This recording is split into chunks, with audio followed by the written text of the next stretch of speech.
you can try your hardest and have the best idea and you can still fail. If you can do that in 4 years or 7 years instead of 20 years or 30 years, you get to try more times if you fail for reasons you can't control.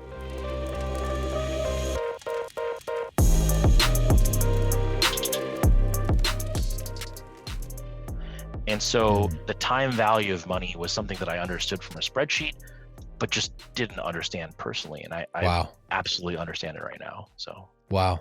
I've never, ever heard that comparison before of talking about speeding up failure.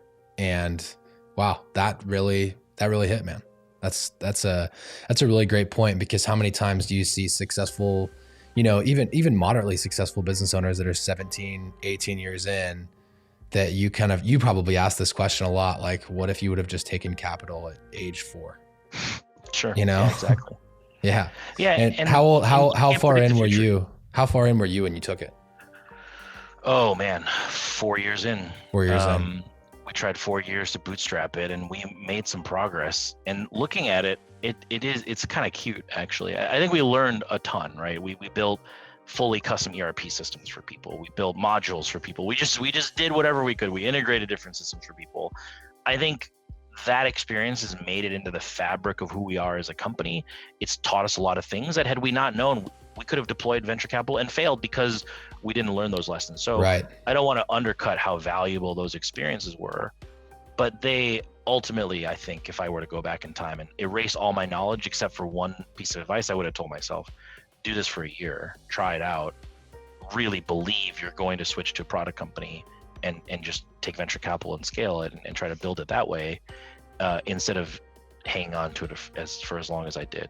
And I think the two things that I learned is, number one, you're not even aware of 1/10 the reasons you're going to fail. Like, there are so many reasons that you can't even see right now.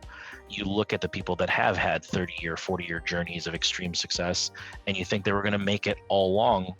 That's very much not the case. And then number two is that even though there are things that can make you fail and kill you, it's your work as a human being that overcomes them.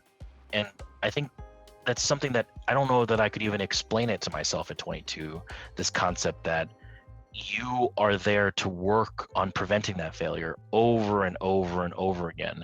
Every challenge everyone speaks of about, we have to overcome this challenge, those are death threats, those are existential crises.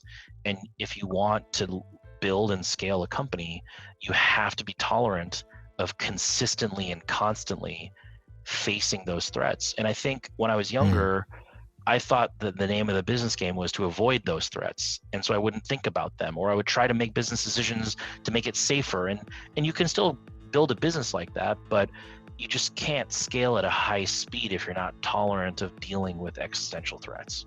So that's interesting to think about risk as threats, because a lot of people would just synonym that word with, oh, that's what risk is.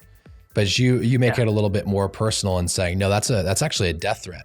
It's actually a death threat against my business. And I have to figure out how I'm going to either respond to that death threat, ignore that death threat, or basically what I'm going to focus on. Just super good. Exactly. I've never heard it put quite like that. So you sound to me, and you seem from our short conversation here, very well studied, but much of your experience, I feel like, comes from something that you've experienced firsthand, not something that you've read about or watched a video about. Would I be correct in assuming that? Yeah, even at a young age, my mom tells a story about how she told me not to touch the kettle, literally. And eventually she's like, all right, fine, touch it. And I touched it and I learned it was hot. So I do read quite a bit, but even at a very young age, it was always about, failing myself, in person and directly.